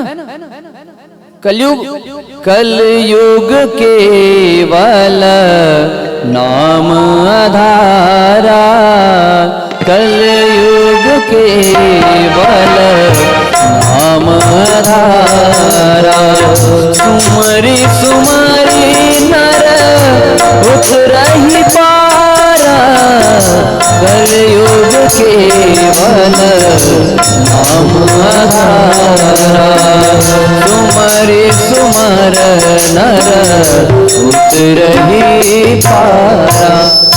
कलयुग में नाम के आधार पर हम लोग मोक्ष को प्राप्त करते हैं। और त्रेता में तपस्या करना पड़ता था, कई हजार वर्ष तक तपस्या करते थे। सतयुग में भी वैसे सत्य के मार्ग में चल तब जाकर मोक्ष मिलता है। लेकिन कलयुग में भगवान का नाम, और भगवान का नाम किसे जपना, मुख से, और भगवान का नाम मुख से जपना है तो मुख तो कोई काम करने वाला नहीं है। तो काम करते रहो, नाम जपते रहो, कृष्ण गोविंद गोपाल गाते चलो, कहीं तो मिलेंगे वो बांके बिहारी, उनके चरणों में चित लगाते चलो। मुख में भगवान का नाम और हाथों में काम हो, काम का दुनिया का, तो भी मोक्ष मिल जाएगा। जन्म जन्म मुनि जतन करे, अंतराम कछु आवत नहीं। मरने के समय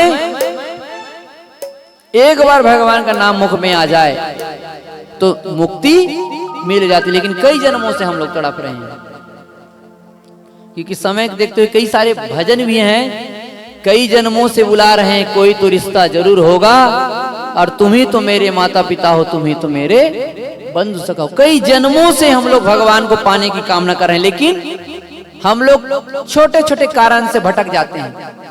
जैसे कि यहाँ हम लोग सत्संग कर रहे हैं और यही ऑर्केस्ट्रा भी हो रहा है, उदाहरण यही ऑर्केस्ट्रा भी हो रहा है। अब हमें तय करना है कि हमें क्या करना है। अब जन्म जन्म मुनि जतन कराई, अंतराम का छुआवत नहीं।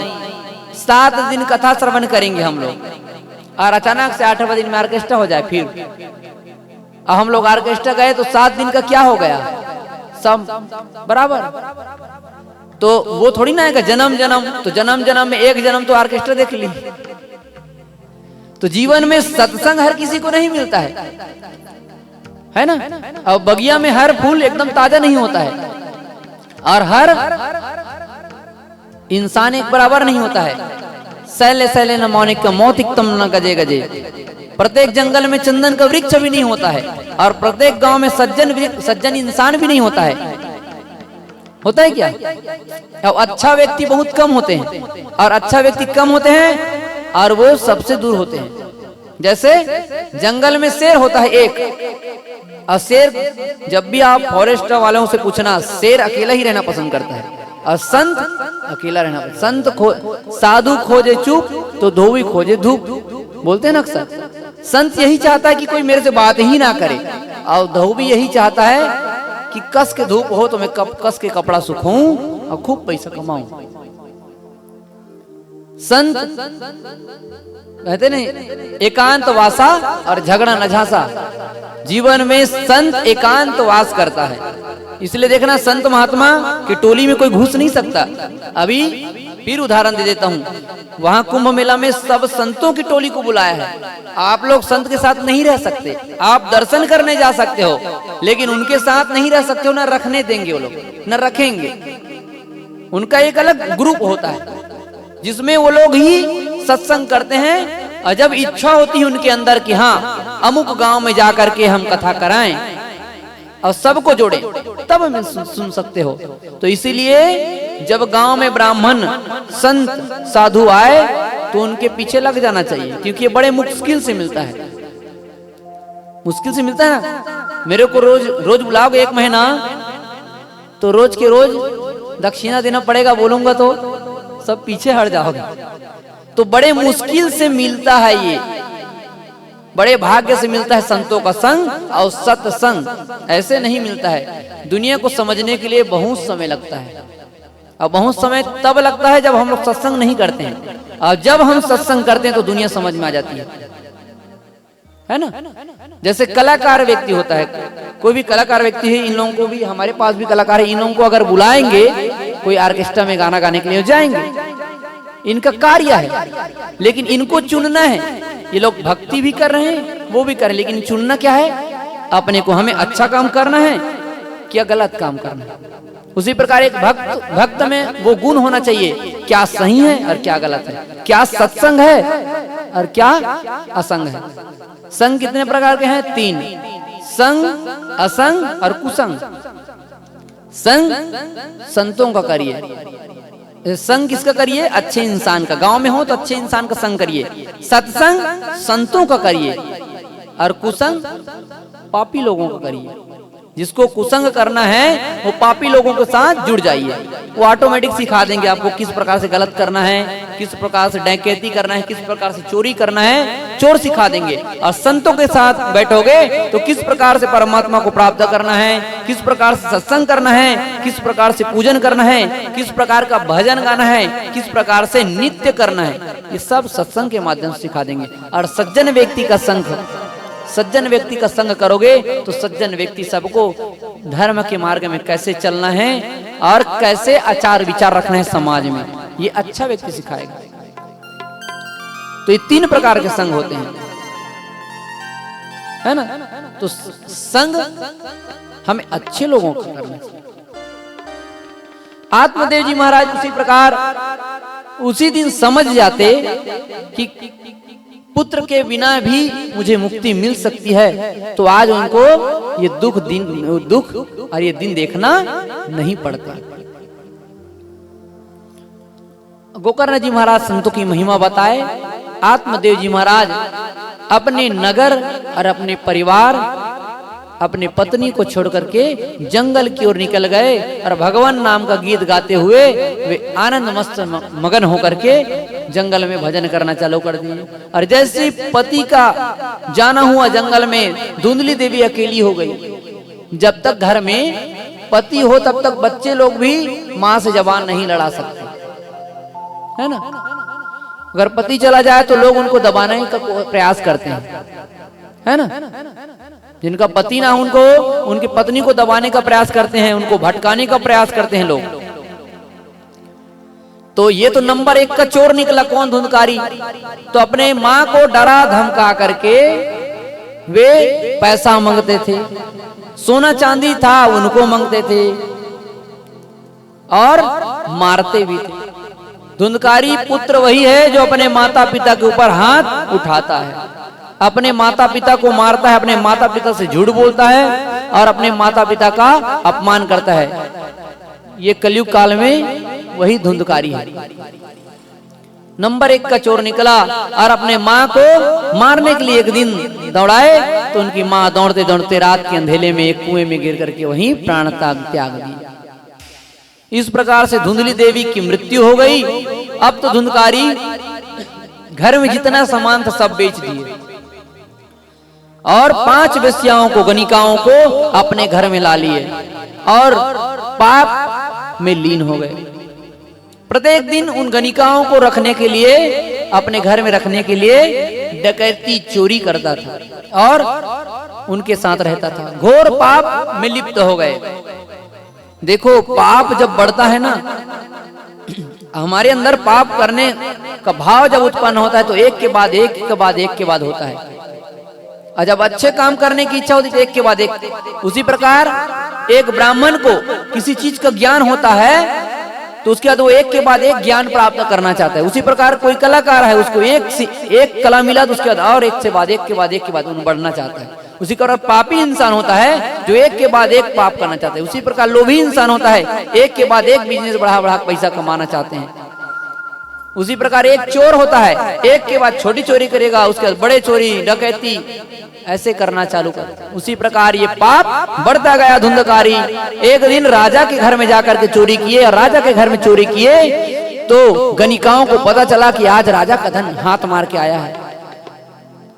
हो न हो राजा को एक आध बार पता चल जाएगा तो इनके साथ हम लोग भी मारे जाएंगे। तो सब 5 गणिकाएं विचार किए और रात के समय हाथ बांध दिए धुंधकारी जी महाराज के, और धधकते हुए आग को उनके मुख में डाल दिए। कई प्रकार की यातना दिए और तड़पा तड़पा के धुंधकारी को मार दिए। और धुंधकारी मरने के बाद उनको उनके ही घर में गड्ढा खन के दफना दिए और 5 गणिकाएं राजा का धन लेकर के उस नगर से भाग गए। देखो, धुंधकारी जी महाराज की दशा जब शुरुआती दौर था, समय पहले था तो जब माता पिता थे धुंधकारी के, तो फर्स्ट स्टेज था उनका, फर्स्ट सीढ़ी पाप का। तो हमको लगता है पापी इंसान सुखी होता है। पापी इंसान पाप करता रहेगा, एक दिन ऐसा आएगा समूल खत्म हो जाता है। उसके बाद फिर ऑप्शन नहीं रहता उनके जीवन में। धीरे धीरे पाप का घड़ा बढ़ता है, धीरे धीरे इंसान का एक दिन ऐसा अवसर आता है तो ऐसे गति होकर के मरता है, ऐसे उनकी दुर्गति होती है कि कोई सपने में भी सोच नहीं सकता। जिनके ऊपर विश्वास होता है वही उनको धोखा देके चले जाते हैं। इनसे बड़े मरने वाला तो एक बार में मार देता है, एक बार में प्राण निकल जाए, है ना। लेकिन बार बार कोई अपमान कर रहा है और आपका प्रिय व्यक्ति आपको छोड़ के जा रहा है तो उस समय जो गति होती है वो मरने से भी ज्यादा दर्द और दुखदाई होता है ना। तो वैसे ही पापी इंसान के जीवन में उनके प्रियजन होते हैं, उनको छोड़ छोड़ के जाते हैं, मरते जाते हैं धीरे धीरे धीरे। उनको लगता है कि शरीर तबीयत खराब था इसलिए मर गया, लेकिन ऐसा नहीं। जो व्यक्ति जिनके घर में ज्यादा पाप होता है उनके घर के परिवार वालों का धीरे धीरे नाश होना चालू हो जाता है। किसी को बीमारी आएगा तो किसी को एक्सीडेंट हो जाएगा तो किसी को और कुछ हो जाएगा। भगवान बहाना चाहिए भगवान को ले जाने का। समूह धीरे धीरे धीरे धीरे भगवान उनके परिवार का नाश करता है और अंत में इनका भी नाश कर देता है। ना तो वो दुनिया का हुआ, दुनिया के व्यक्ति तो जानते हैं कि चोरी डकैती करता है और खूब पैसा कमाता है। दुनिया वाले सामने में तो राम राम, बगल में चोरी करते हैं। तो इस बात को हमें जानना है कि जीवन में कोई अपना नहीं है। कहा उमा कहूं मैं अनुभव अपना, असत हरि भजन जगत सब सपना। ये सपनों की संसार है। सपने में जब हम लोग सोए रहते हैं तो देखते हैं कि हम लोग राजा बन गए हैं। नींद आ रही के सब लोग? बताओ फिर जल्दी आरती करते। आरती करना है कि ऑर्केस्ट्रा देखने जाना? ऑर्केस्ट्रा देखना है क्या? एक बार की कथा है, मतलब एक कहानी निकलता है। एक गांव में ऐसी आया, सब लोग मछली पकड़ने जाते हैं ना, छत्तीसगढ़ी में डबरा चीजेला ऐसे बोलते हैं ना। तो मछली पकड़ने के लिए गांव में कोतवाल आया कि चलो आज गांव का तालाब सूखने वाला है, तो जिस को भी डबरा छींटना है वो आ जाए, मछली पकड़ना है। तो बहुत लोग बैठे थे, सब लोग उठ के चले गए। तो कुछ लोग बैठे थे, विचार करने लगे हम लोग बैठे रहेंगे तो हम लोग भक्त बनेंगे। लेकिन ऐसा नहीं हुआ। मछली पकड़ने गए थे तालाब में, वो व्यक्ति सोच रहे हैं ऐसे डबड़ा पानी को फेंक रहे हैं पर एक भी मछली नहीं मिल रहा है। वो लोग सोच रहे हैं कि हे भगवान कहाँ फंस गए, सुंदर कथा श्रवण कर रहे थे और यहाँ एक भी मछली नहीं मिल रहा है। भगवान के ऊपर मन लग गया और ये लोग बैठे हैं यहाँ पे, ये लोग सोच रहे हैं कि काश हम लोग भी चले जाते, खूब सारा मछली पा जाते। वो लोग कितना पा रहे होंगे, अभी तक तो कई किलो पा गए होंगे करके। इनका मन मछली में गया और उनका मन भगवान में लग गया। तो मतलब बैठे रहने से नहीं होता है, भगवान में मन लगाने से होता है। मन अगर भगवान में लगा है तब जाकर सार्थक है, वरना बैठना भी व्यर्थ है। इसे कहते हैं भोजन इत्तू से खाओ, इतना से खाओ लेकिन बहुत सुंदर खाओ। जीवन में कोई भी काम कर रहे हो,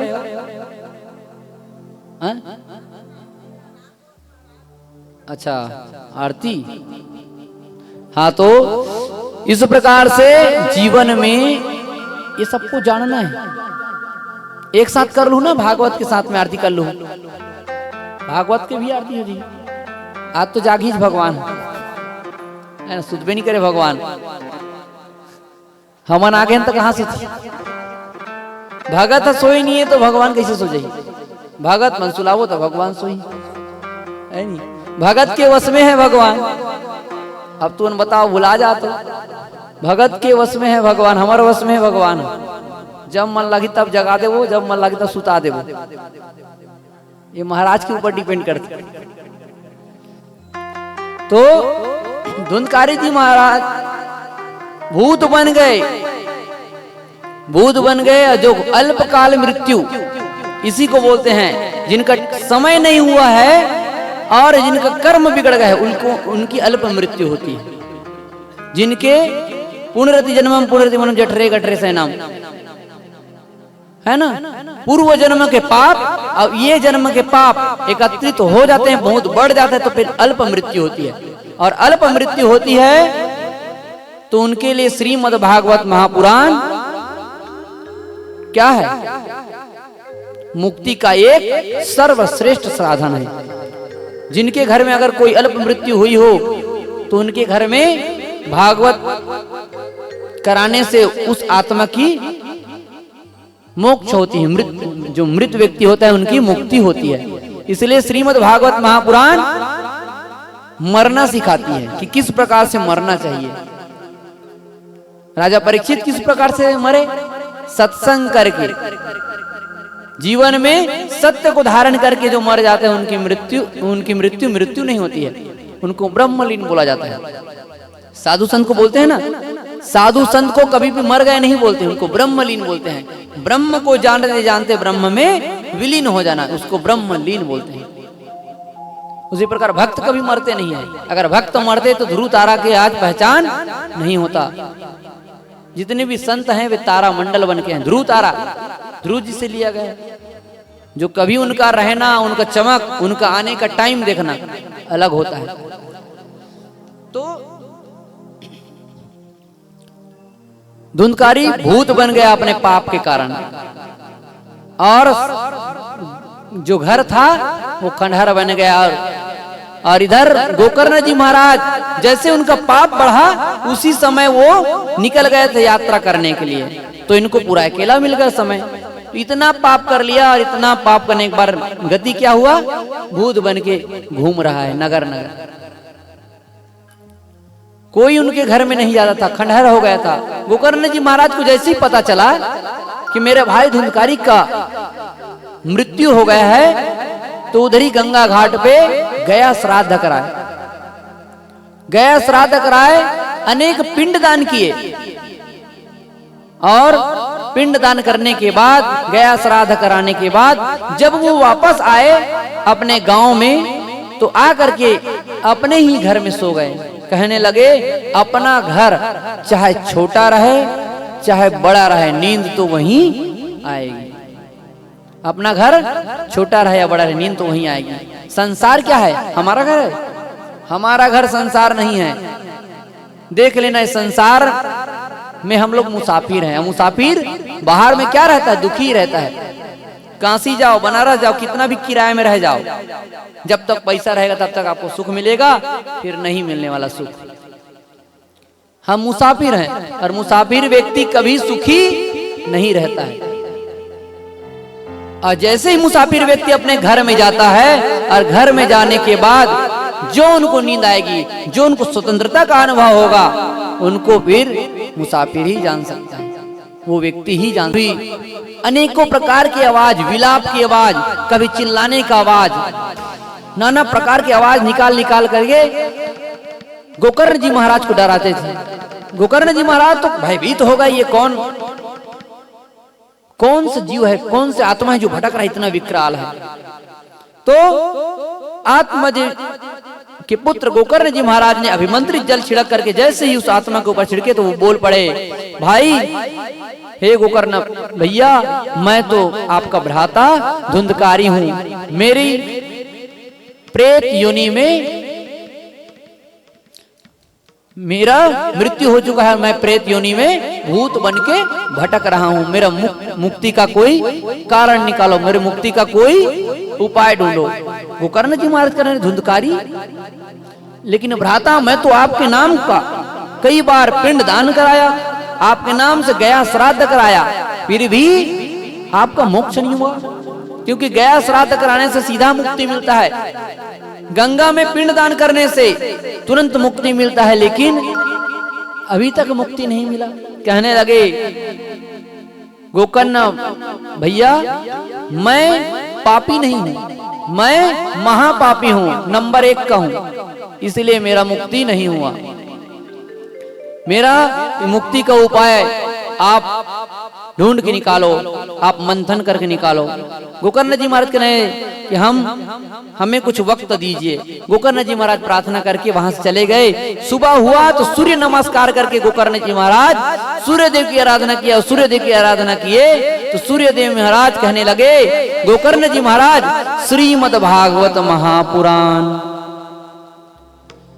श्रीमद् भागवत महापुराण की कथा आप करिए, जिससे बड़े से बड़े पापी को मोक्ष मिलता है।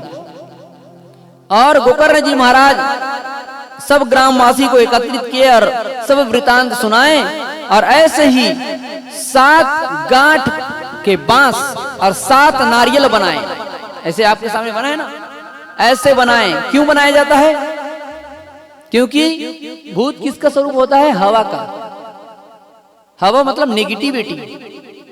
जब हमारे ऊपर निगेटिविटी ज्यादा हो जाता है ना, तो वही चीज हावी हो जाती है। हमारे पॉजिटिविटी हो तब तक हावी नहीं होगा। हमारे अंदर जब निगेटिविटी ज्यादा हो जाता है, हमारे अंदर अज्ञानता, हमारे अंदर विकार ज्यादा हो जाता है, तो विकार में समय चलता है। हमारे आत्मा अगर मलिन हो जाए तो फिर ये तो पहले से भूत बन चुका है, तो दूसरा भूत आके उनको अपने ओर आकर्षित कर लेता है। तो वो हवा के समान होता है। तो बांस को निगेटिविटी का स्वरूप देखा गया है। बांस को जलाना नहीं चाहिए घर में। बांस एक ही जगह जलता है, कहाँ? चिता में जलता है ना, उसको भी नहीं जलाते हैं कई लोग।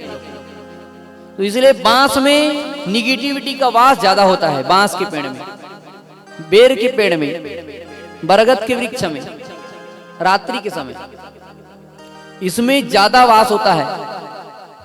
तो वही गांठ में नारियल पकड़ के बांध के रख दिए, जिसमें धुंधकारी जी महाराज का निवास होता है। तो श्रीमद् भागवत महापुराण का मंथन किए, ज्ञान अर्जित किए, और गोकर्ण जी महाराज पूरे मोहल्ले वासी को आमंत्रण करके सुंदर मंडप बनाया गया, और मंडप बना करके सुंदर दिव्य कथा आरंभ कर दिए। धुंधकारी जी महाराज वही बांस की खोल पे आकर के बैठ गए। पहले दिन कथा आरंभ हुई, एक बांस का ग्रंथि था वो फट गया। दूसरा दिन कथा हुआ, दूसरा ग्रंथि फट गया। तीसरा दिन कथा हुआ, ऐसे करते करते 7वां दिन में 7वां ग्रंथि फट गया, और धुंधकारी जी महाराज का मोक्ष हो गया। और धुंधकारी जी महाराज का जैसे ही मोक्ष हुआ, भगवान परम धाम उनको ले जाने के लिए अपने दूत को भेज दिए, और दूत को भेज दिए। पुष्प वर्षा होने लगी। देवताएं प्रार्थना करने, धन्य हो, धन्य हो, धन्य हो। गोकर्ण जी महाराज, आप तो पापी को नहीं एक महापापी को तार दिए, धन्य हो, आपके चरणों को हम सब सत प्रणाम करते हैं। ऐसे सुंदर ध्वनि से प्रार्थना करने लगे। अब ये तो धुंधकारी महाराज तो चले गए। अब चले गए तो जय जयकार तो सबने सुना, लेकिन बाकी बैठे हुए इंसान थे, वे विचार करने लगे कथा तो हम सबने सुनी, पर मुक्ति केवल एक व्यक्ति को हुआ, एक व्यक्ति का हुआ है ना, मुक्ति केवल एक व्यक्ति का हुआ। तो शिकायत करने लगे, प्रश्न करने लगे कि गोकर्ण जी महाराज, 7 दिन कथा हमने भी सुना, 7 दिन कथा गोकर्ण धुंधकारी ने भी सुना, लेकिन मुक्ति हुआ धुंधकारी का, हम लोगों का मुक्ति कैसे नहीं हुआ। तो उसी समय देवता के दूत से कहने लगे कि गोकर्ण जी महाराज की कथा ध्यान से सुनने वाला कौन है, मोक्ष के निमित्त सुनने वाला कौन है? धुंधकारी। धुंधकारी भटक रहा था, विलाप तकलीफ में था, तो ध्यान पूर्वक श्रीमद् भागवत महापुराण के प्रत्येक ग्रंथ और शब्द को जीवन में उतारता गया। सब विकार दूर होते गए, हर शब्दों का जवाब मिलता गया। हर बार भगवान की कथा श्रवण करके उनका मंत्र उच्चारण को सुन करके बार बार भगवान की प्रार्थना करने लगे और अपने गलती का माफ, अपने गलती को क्षमा करने के लिए भगवान को बार बार पुकार करने लगे। तब जाके उनकी मुक्ति हुई। लेकिन आप सबने कथा श्रवण की कि घर में अभी मैं जाके खाना बनाऊंगी, घर में बहुत सारा काम है, घर में कहीं कोई आ जाए तो घर में सकरी नहीं लगाए हूँ, अभी गांव में ऑर्केस्ट्रा देखने जाना है, अभी खाना खाने जाना है भंडारा में। तो कई लोग देखेंगे तो और कुछ कहेंगे। बताओ कोई, अभी आप लोग भंडारा में गए हो कि नहीं गए मेरे पता नहीं, लेकिन अगर भंडारा में जाओ, मन लगा है यहाँ पे कि भंडारा में खाना बचा होगा कि नहीं बचा होगा भगवान, तब तो फिर सोचने वाली बात है ना। तो इस प्रकार से हम लोग विचार कर लेते हैं, लेकिन गोकर्ण जी महाराज की जो भाई था वो मोक्ष के निमित्त कथा श्रवण किया, इसलिए उनका मुक्ति हुआ। अब तो समझ में आ गया। एक बार फिर से सुंदर आषाढ़ के माह में एक बार कथा कराए, धूमधाम से जिनके प्रभाव से गड़गड़ाते हुए आकाश मंडल में भगवान अनेकों रथ के साथ स्वयं परम पुरुष परमात्मा द्वारकाधीश गोविंद अपने रथ में सवार होकर के उस नगर में आ गए। और जितने भी भक्तजन भागवत श्रीमद् भागवत महापुराण की कथा श्रवण कर रहे थे, उनको सब को रथ में बिठा करके आ गए और गोविंद स्वयं ही आकर के गले में लग गए। गोकर्ण जी महाराज की कहने लगे, धन्य हो गोकर्ण जी महाराज, आप तो मेरे हृदय में जो उल्लास, जो खुशी प्रदान कर रहे हैं, वो तो एक भक्त ही दे सकता है, और भक्तों के लिए तो मैं सदैव तत्पर रहता हूं। मैं स्वयं ही आया हूं गोकर्ण जी महाराज, और हृदय से लगा लिए और गोकर्ण जी महाराज को रथ में बिठा करके अपने धाम को ले गए। बोल श्रीमद् भागवत महापुराण की जय। तो इस प्रकार से गोकर्ण जी महाराज की भी मुक्ति हुई और धुंधकारी जैसे पापी को भी मुक्ति मिला। तो कल की कथा, आज की कथा आज भी यहीं पे विराम करते हैं, क्योंकि समय बहुत हो गया है, 8 बजने वाला है। तो सभी आज इतनी ही कथा श्रवण करें, क्योंकि आज गोकर्ण और धुंधकारी की कथा आप सबने श्रवण किए। भक्ति मैया की किस प्रकार दुख को दूर किए नारद मुनि, इनकी कथा आप श्रवण किए, और किस प्रकार सत्संग करना चाहिए और किस प्रकार इस कली काल में रहना चाहिए, ये सब श्रवण किए। तो सभी आरती के लिए खड़े हो जाएंगे। बोले बांके बिहारी लाल की। आरती जलाने तक आइए भजन करते हैं। बोले बांके बिहारी लाल की जय।